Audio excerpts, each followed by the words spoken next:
Good morning everyone, today we're looking at my first ever look at a TSAR Bomber watch. So the nickname actually comes from the TSAR Bomb, a nuclear bomb, the Russian nuclear bomb from years ago. So let's have an initial look at the box. So it's housed in a little cardboard outside cover. I'm just going to remove that for you guys now. So we've got our warranty card just on the top there. Take that off.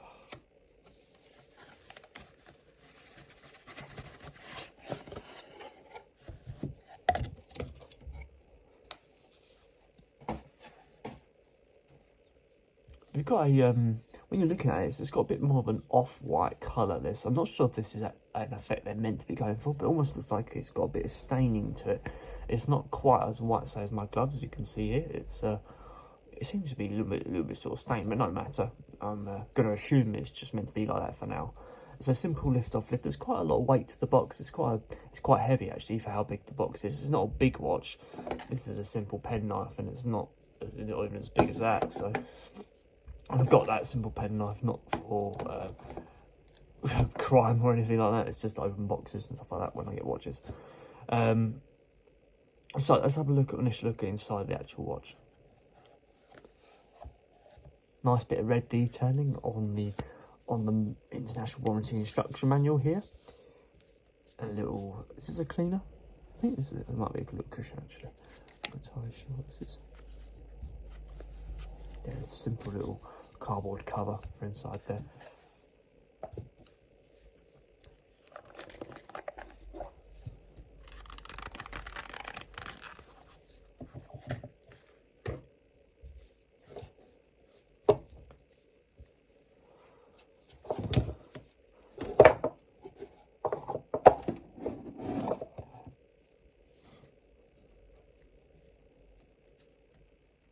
I'll remove that little bit of plastic in a minute for you guys. So this is the TSAR Bomba Elemental Carbon, the 8209 edition. So it retails at £389, weighs 117 grams, and uses a Japanese automatic A250 movement. So let's have a little look at the face. Let me just remove this bit of plastic for you guys, assuming the strap lets me.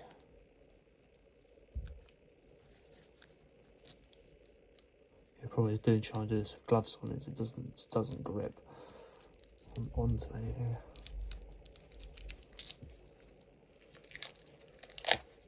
There we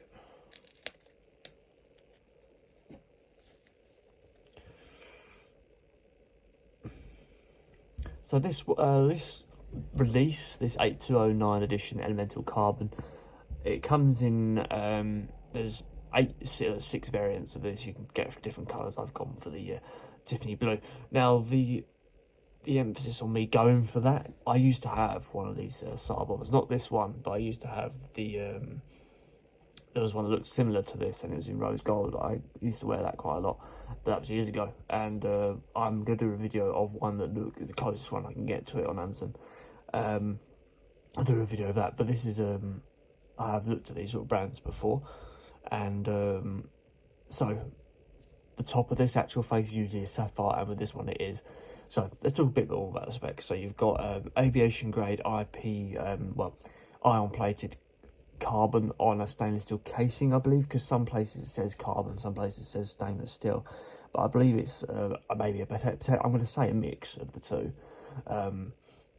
You get a 316 stainless steel casing with a curved sapphire glass going on the top of that, and these lumes on here are Swiss Super Luminova. So you can see the watch is very sort of busy. You've got a sort of a skeletal view of the sort of movement here, and the overall sort of look to the actual watch looks very skeletal, very transparent, with these sort of synthetic screws on the side here, following the same sort of homage to Richard Mille, that sort of thing. And you've got a little yellow bit of detailing on the actual hand here, bit of a unusual mix of colour, being blue and yellow, but I can probably see the fact that the gold and the yellow goes together. That's probably why they've gone for it. What I'd never really liked about sort of TSAR bombers is the fact that the hands, that I feel like they should be fully filled in. Like this should be all luminous as well. As you can see, these actually it's only luminous tips. It makes the it can make it a little difficult to read sometimes, I guess, but then it's entirely sort of personal preference and stuff like that. My personal preference is I like to have bolder hands in this.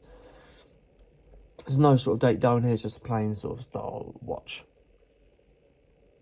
This one of these watches also won the Muse Design Award Gold Edition of 2023, in case you need to know that.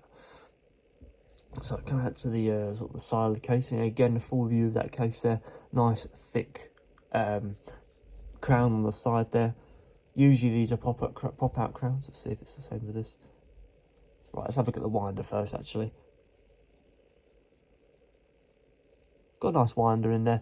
There's not a lot of feedback to the crown, but then when you get the automatic movement going, the feedback, you feel it there. So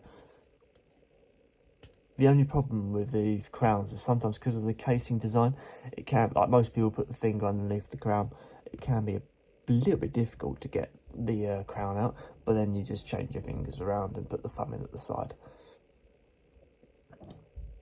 A very strong feedback to the actual hands.